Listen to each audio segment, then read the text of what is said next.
What's happening in housing market 2023? But first, let's hit it.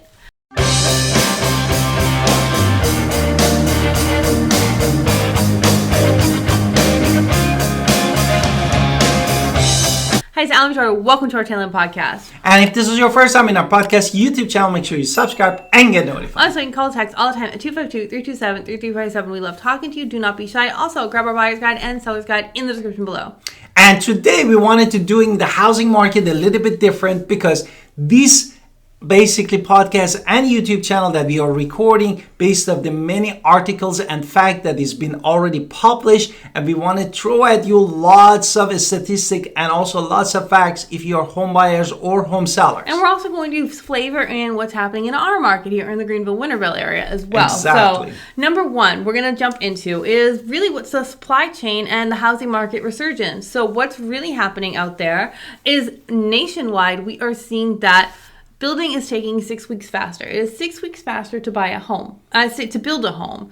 Last year we had all these pandemic issues where people couldn't buy a home, and the new construction was not even an option because supply chain was just broken. Like wood was crazy, people couldn't get doors and all of this fun stuff. But that has all been fixed, right? So it's fixed now. So getting the materials is easier. But what, you want to talk about the interest rates? But on the other side, if you look at it from the pandemic, after pandemic in beginning of 2022, the interest rate really it doubled, more than doubled actually in 18 months, which really affects the housing market too. Right. Now, a lot of people stayed still when this was happening, but now that it's kind of stabilized, people are not doing that anymore. There is absolutely still demand for homes between $250 to $850 nationwide. In our market, $250 is going to get you pretty much a new construction, a little bit less than townhouse, right? I can get you a new house $275. So, I mean, you can get things around there for that. Okay. What is the next point that we wanted to mention for the audience? We are really seeing the reduction of pressure, and really stability is coming back into the market. Exactly. Which is a great thing because people like to understand what's going on. They trust it, and because volatility makes people afraid. We do not like to move around when things we don't understand what's going on, and by the time you get into the end, things have changed again, and who wants that 30 days craziness? But now that we've kind of chilled out, and we have the other issue again, supply of new construction is increasing. They can get homes faster on the market. There's that. And then what about those mortgages? Mortgages has already been high, and we want to talk about it later in the other points that later we're going to mention. But we know that the Federal Reserve is basically we're going to get to the Federal Reserve right there, but Exactly. basically we know that when the interest rates were unstable, they were reduced, the demand just got down, but it didn't eliminate it. What happened was those bidding wars cooled down, but people can still buy a home. Exactly. People are still buying homes. It is still a way to get people there. So the availability of homes on the market is abundant because of new construction, and this is nationwide, not just here. During the peak, so you can get a still home. People are still buying, and prices. What about prices? The prices are basically beginning to stabilize. Therefore, we didn't have that appreciation of 19 to 32% nationwide in all of the states. Therefore, definitely we're going to get stabilized to historical one, which is between 3 to 6% per year. Right. So housing prices are still increasing on the other side. Now let's talk about this wider impact in the nation economy, and then of course we'll talk about Greenville, Winterville. Exactly. Therefore, the housing, what happened in the housing market by the interest rate? I mean, you can tell me I've been giving you the interest rate. What's happening with the Federal Reserve? The Federal Reserve basically significantly nationwide it just upped the target interest rate. Right, no? so they keep upping the interest rate, which is something out of our control. The government controls that. And also another factor to take into place is this housing shortage. Exactly. There's about 1.5 to 5 million needed nationwide of additional homes. But homeowners, what are they doing? Like us. Basically, homeowners, when they lock the interest rate between 2 to 4% during or before the pandemic, they don't want anymore to sell their house, and they're reluctant to sell their house. And it makes sense, is reasonable, because they don't want it to end up being the 7% interest rate. Right, because they're already paying a certain amount for what they have, so they feel confident where they are, and so they're staying put, which means people are really kind of focusing on another issue, which is new construction. So let's get back into that. So what we are seeing with new construction and the sale prices and prices change, the trends of happening right now. Exactly. Basically, what it is. What is about the sales of the new build? Basically, new construction is surging. We see it all the time. We help clients all the time with new construction because the rest of the housing market is just not there because it's a shortage. So it's used to be, 15% of the market was new construction. Now it's 31% of the market. Exactly. And we see that it is surging all the time. And then another thing is prices have not really fallen like people were hoping. But it never made sense that they were because there was a small little period nationwide between March and April, which is kind of winter, where people were kind of stopping, but it was 1 month.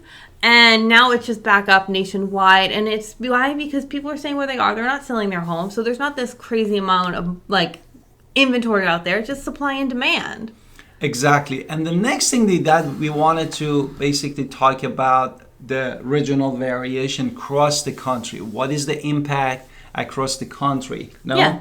So, we can see that S&P CoreLogic in a very multiple news articles that we read, because we don't actually have CoreLogic to click into ourselves, but we read articles. And there's 20 major networks between March and April, and only one experienced a drop. Everybody else is seeing an increase in prices. Yes, it's different because in Boston, where I was originally born, prices increased by 1.5 months, but what about Charlotte? For example, Charlotte in our area, North Carolina, again rose by 0.7% by now. But you can still see 19 out of the 20 are still increasing. Yes. People in Florida are seeing crazy appreciation because people are there. Now, the other thing to keep in mind is sellers want those 2022 peak hot prices. They are not willing to sell typically for less than what they want, which is the high. And it might not actually make a lot of sense, but that's going to slow down the market. It's not going to be a supply and demand issue so much as they can hold on to it because they've got low interest rates. They're not really going to do whatever the buyer wants to do because they're in a good position. So it can slow down a whole total nationwide. Now let's talk about that one specific one of Boise, Idaho, which we've never been to. The unicorn of the housing market. Right, but let's talk about what happened with Boise, right? So all the Californians, when they were fleeing the West Coast during the pandemic, went to Boise. I don't know why. Maybe Boise's gorgeous. I'm sure it is. Hit me with the comments. I'd love to see video on it. And invite me there. I'm in. But we do see that what happened is all these Californians with all their money flew to Boise. They drove up the demand for the homes.